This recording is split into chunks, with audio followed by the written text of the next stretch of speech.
concept of a man may not be perfect, but that being conceiving is the Lord. So your concept of yourself is not the most perfect concept that it could be, but that being conceiving, which is yourself, is the Lord. That is God. That is the Father. Well, if your concept of yourself is not what you would like it to be, don't discard it. Change it. Actually change it and actually feel yourself to be the man you would like to be. What would it be like if it were true? Just what would it be like? I speak here so often about states of consciousness. Do you know what a state of consciousness is? It's a mood. Just a mood. What would the feeling, what would the mood be like if it were true? If I were the man that I would like to be, what would the feeling be like? And were it true, how would I see the world? And how would the world see me? Well, that's a mood. That's a state. You enter that state and abide in it, dwell in it, and live in it. It may not come tonight or tomorrow morning, but if you remain faithful to that state, to that mood, it will actually externalize itself in your world. And you will move from wherever you are, if you don't like what you are, to where you want to be. It works that way because you know who the potter is, and you know where the house is. And wherever you are in this world, that is the potter's house. For you are the temple of the living God. And the living God is the potter. And the potter is your own wonderful human imagination. So now you know who he is. So let no one lead you astray to a false God, to some other being that doesn't really exist. So when you hear the word God, the word Jesus, which is a marvelous word, don't let your mind jump outside to something other than your own wonderful human imagination. And see what you are doing to Jesus by imagining, or simply for one moment stop, to observe what you are imagining. You say you can't see Jesus. No one has ever seen him. There's no physical description of him in Scripture. Why? We do not observe imagination as we do objects in space. We are the reality, which is called imagination. So you can't observe it.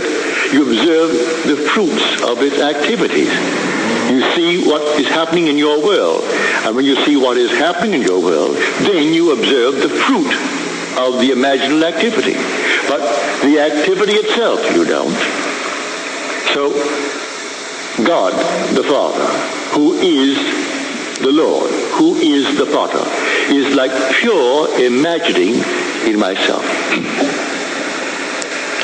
He actually dwells and works in the very depths of my own being, underlying all of my faculties, including perception. But he streams into my surface life, least disguised in the form of productive fancy. I catch him in the act when I am daydreaming. I sit there and I think of a friend and I wonder, what is he or she doing? And then I catch him in the act. That's how you catch him.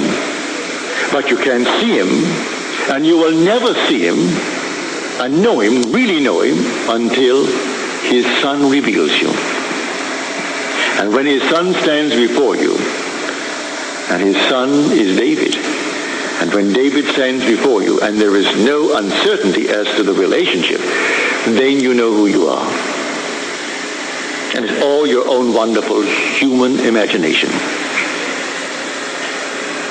Now I hope you know this night who the potter is, and where his house is, and what the vessel is, and what the clay is. And I hope you'll take it seriously and try to become the perfect potter, who will not discard vessels that are spoiled, but rework them into the more perfect image as it seemed good to the potter to do.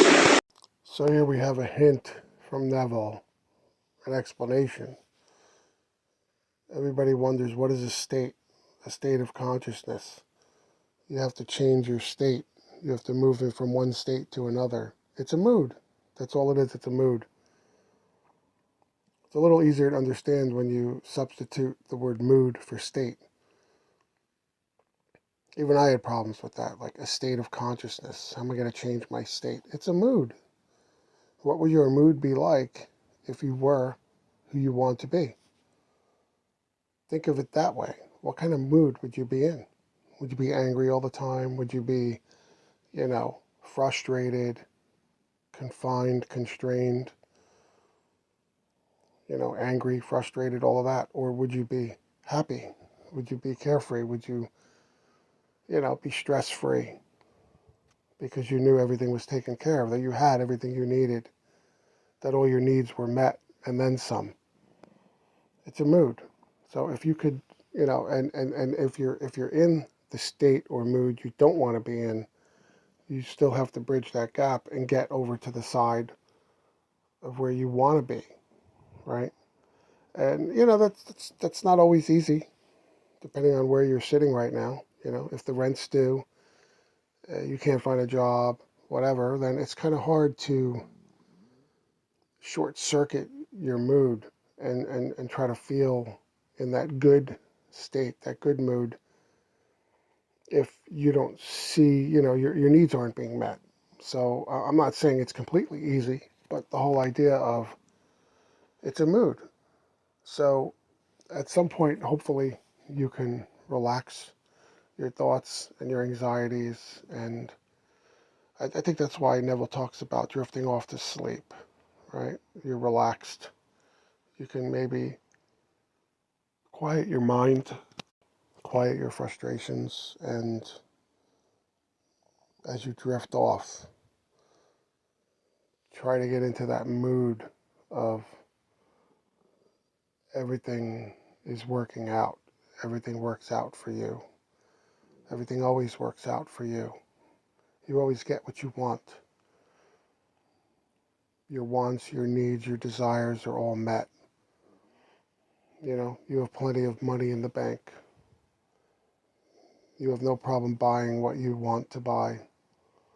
Um, that person you want to be with is already there, and you're planning something together, whatever it is. Whatever it is.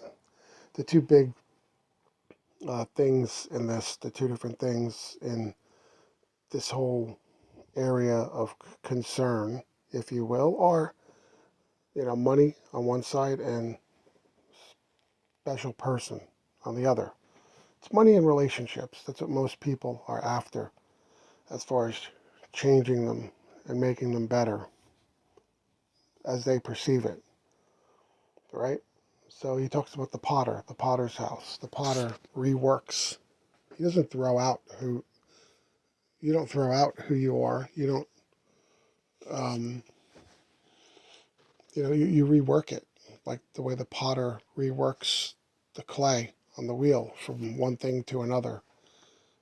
Think of yourself as clay. You're reworking yourself into the person you want to be through all of these various things, like switching your mood, going from one state or mood to another in imagination, and try to experience it in imagination and tell yourself that you already experienced it. Don't look at imagination as the non-reality. We tend to look at imagination as the non-reality and our 3D as the reality, when in fact it's the opposite. Imagination is the true experiencing, and the 3D reality is just a projection of all of that. I know that it's weird to try to look at it that way when in your waking day, go run into a wall, right? That seems pretty real, right? I know, but in reality, it's imagination. Just think of your dreams at night. I don't know how many of you have vivid dreams. There's many nights if I sleep all the way through, I don't remember my dreams. But if I'm sleeping restlessly or waking up through the night for one reason or another, I tend to remember what I was dreaming last, and sometimes in great detail. And I, I'm amazed at things I come up with in imagination. They're so real, so complex. I'm like, wow, I actually came up with that. And this wasn't something I saw on TV or this is a completely new, uh, it's like plugging something into an AI and getting something out that's never been seen before, right? It's wow. So what I'm trying to say is your mind, your subconscious is perfectly capable of creating amazing things. So don't treat it as not real. It's just a different level of reality. So when you are experiencing things in your imagination, try to be satisfied that you already experienced it. Don't tell yourself, "Oh, I wish that wasn't real. I wish it was real." No, that's you're on the wrong path if you're doing it that way. Try to think of it as already experienced and allow yourself to revel in the amazingness, right, of your imaginary thoughts, imaginary creations, imaginal acts. And don't try to put less emphasis on whether or not you need to experience that in the 3D. And what Neville's saying is eventually it will solidify in your 3D. But you can't constantly be chasing it in the 3D or looking for signs or looking for changes because you're always going to be chasing it. Just drop it. Plant that seed. Allow it to happen.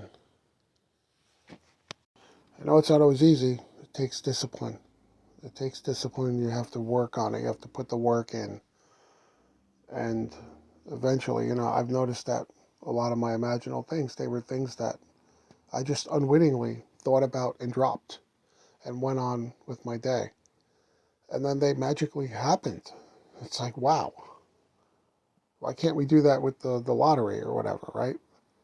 Well, try it.